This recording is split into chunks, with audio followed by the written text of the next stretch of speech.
Hello a very good morning my dear students. हम लोग कर रहे थे हमारा क्लास 10th का एसएसटी का चैप्टर नंबर 4, है ना। क्या नाम था हमारे चैप्टर का? पॉलिटिक्स पार्टी, यानी कि राजनीतिक दलों के बारे में पढ़ रहे थे। तो क्या कहता है हमारा नेक्स्ट पॉइंट था कोलिशन गवर्नमेंट। क्या था? Coalition government.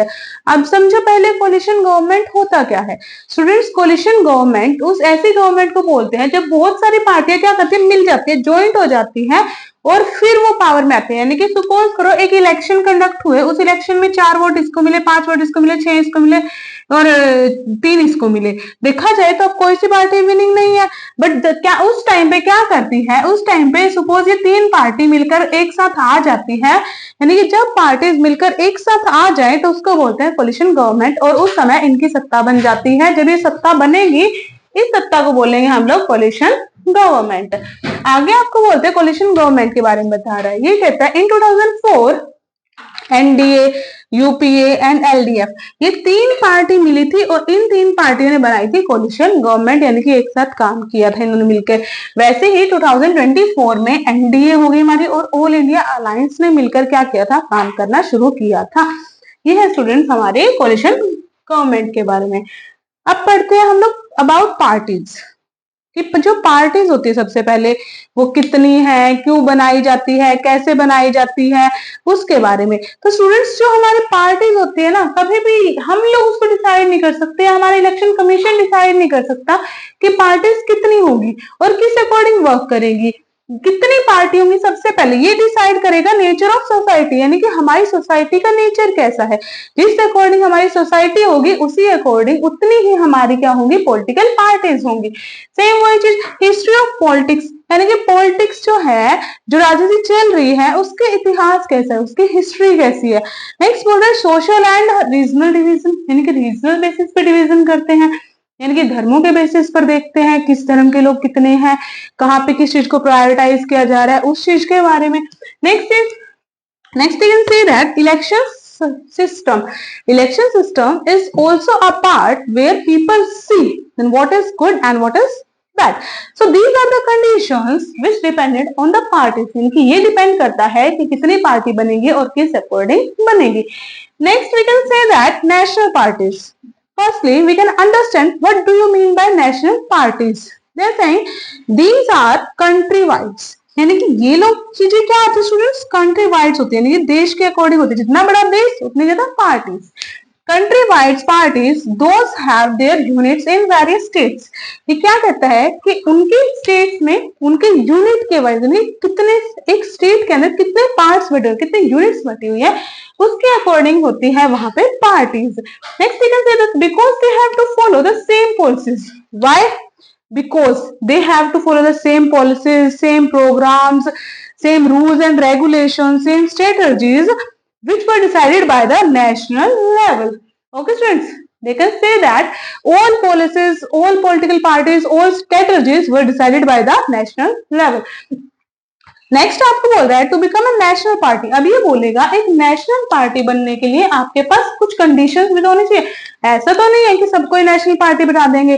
सबसे पहले इसने बताया एक नेशनल पार्टी बनने के लिए 60% आपके पास वोट्स होने चाहिए स्टूडेंट। कहाँ पे? लोकसभा के इलेक्शन में आपको स्कोर करने हैं और साथ के साथ आपको 4 स्टेट्स में असेंबली इलेक्शन को जीतना है। क्या बोल रहा है? 60% वोट्स होने चाहिए आपके पास, कहां पे? लोकसभा के अंदर, और 4 आपको स्टेट के अंदर असेंबली इलेक्शंस को जीतना है। नेक्स्ट आपको बोलता है win at least 4 seats in Lok Sabha. ये कहता है इलेक्शन कमीशन के अकॉर्डिंग जो उन्होंने 2020 में डिसाइड किया था, कम से कम आपको लोकसभा के अंदर 4 सीटों पर तो जीतना ही पड़ेगा, अदरवाइज आप लोग कहीं पर भी स्टैंड नहीं करोगे नेशनल पार्टी के अंदर। Next you can say that, अब ये बोलता है इन सब चीजों को अचीव करके कौन कौन सी पार्टी हमारी नेशनल पार्टी बनी है। ये बोलते हैं आम आदमी पार्टी होगी, हमारी बहुजन समाजवादी पार्टी हो गई, ठीक है, ये क्या कहता है भारतीय जनता पार्टी हो गई, इंडियन नेशनल कांग्रेस हो गई, एनएनपी हो गई हमारी, ये पार्टीज ऐसे स्टूडेंट्स जिन्होंने इस कंडीशन को अचीव कर लिया और ये लोग क्या बन गए, नेशनल पार्टी बन गई। अब सबसे मेन चीज मैम, नेशनल पार्टी बन गई तो अब क्या इनके पास क्या होता है स्टूडेंट्स, नेशनल पार्टीज का अपना एक सिंबल होता है, यानी कि इनका सिंबल अपना होगा, अलग से होगा। ऐसे नहीं होगा कि कोई भी इनके सिंबल कॉपी कर पाएगा। अगर हम देख रहे हैं आज की डेट में कांग्रेस है, उसका क्या है, कमल का फूल है, और वो कई साल, सॉरी कांग्रेस है उसका क्या है, हाथ का सिंबल है, और वो क्या है, वो आज से नहीं कई सालों से है। क्यों है, बिकॉज वो एक नेशनल पार्टी है। सेम वही बीजेपी है, उसका क्या है, उसका कमल का फूल सिंबल है, और वो आज से नहीं कई सालों से, और लोग उसको पहचानते भी है। तो तभी वो नेशनल पार्टी बनेगी, तभी उनका एक यूनिक सिंबल मिलेगा स्टूडेंट्स, जब वो इन कंडीशंस को क्या कर लेंगे, अचीव कर लेंगे अपने पास। ओके, एक बार स्क्रीनशॉट लेना चाहो तो ले लीजिए स्टूडेंट्स इनका। और क्या बोलता है, नेशनल पार्टीज क्या कर सकती है, अपने ऑफिशियल कैंडिडेट्स को खड़ा कर सकती है। अब वही चीज आ गई ना इसके अंदर भी, क्या चीज, कि कुछ लोग क्या होते हैं स्टूडेंट, कुछ लोग मेंबर को देख के वोट नहीं देते, एक बंदे को देख के वोट नहीं करेंगे, वो लोग पार्टी को देख के वोट करेंगे कि किस पार्टी का मेंबर खड़ा है।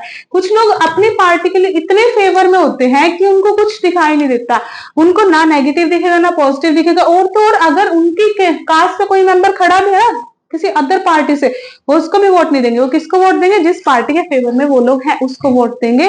दैट्स वाई हमारी पार्टी मैटर करती है कि हम लोग पार्टी को किसको वोट दे रहे हैं या कैसे वोट दे रहे हैं। ओके स्टूडेंट्स, देखिए एक बार फिर आगे करते हैं।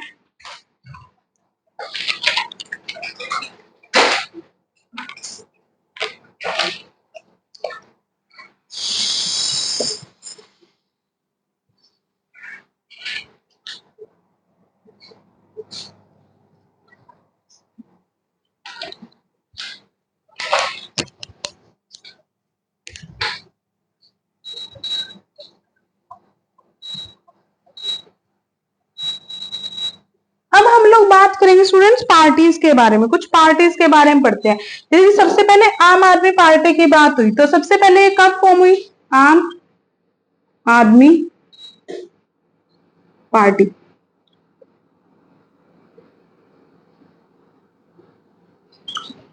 सबसे पहले आम आदमी पार्टी कब फॉर्म हुई स्टूडेंट, 26 नवंबर 2012 में।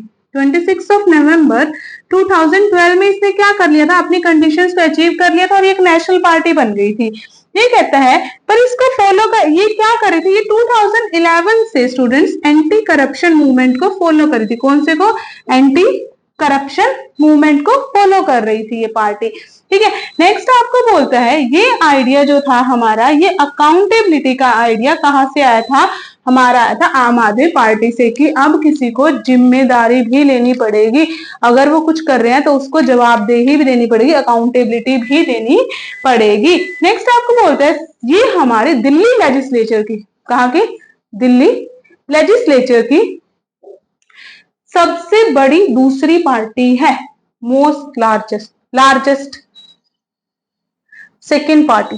ओके स्टूडेंट्स, ये आपको बोलते हैं आम आदमी पार्टी के बारे में। और क्या बोल रहा है, ये बोलता है आपको, it is also emerged as third front in political Gujarat 2022 Gujarat legislative assembly. ये कहता है हमारे पास थर्ड फ्रंट में आई थी गुजरात लेजिस्लेचर के अंदर हमारे पास, कब, 2022 के अंदर, सॉरी आफ्टर 2022 के बाद से। ये है हमारे आम आदमी पार्टी के बारे में। ठीक है स्टूडेंट्स, बहुजन समाजवादी पार्टी के बारे में देखते हैं। ये कहता है ये 1984 में बनी थी आपके पास। इसके लीडर कौन थे, इसके लीडर थे काशीराम जी। क्या कहता है, कब बनी, ये बनी हमारी 1984 में। कौन लीडर थे, काशीराम जी लीडर थे हमारे। ये कहता है बीएसपी ये रिप्रेजेंट करती है हमारे पावर्स को, बहुजन समाज का, यानी कि ऐसे समाज को जिन लोगों को क्या किया जाता है, नीचा फील कराया जाता है, यानी कि लोअर फील कराया जाता था, उन लोगों को ये रिप्रेजेंट करती है। ये कहते हैं इसका मेन बेस कहाँ पे स्टूडेंट्स, यूपी के अंदर, एमपी के अंदर, छत्तीसगढ़ के अंदर, उत्तराखंड के अंदर, दिल्ली और पंजाब के अंदर इसका मेन बेस है।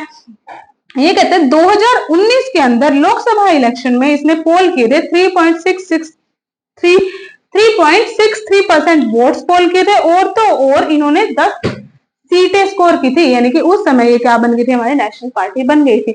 ओके स्टूडेंट्स, आज का सेशन इतना ही रखते हैं, बाकी का हम कल पढ़ेंगे। आई होप कि आपको वीडियो पसंद आई होगी। अगर आपको वीडियो पसंद आई है तो प्लीज मेरे चैनल को सब्सक्राइब करें, वीडियोस को लाइक करें और कमेंट करना ना भूलें। Thank you and have a nice day.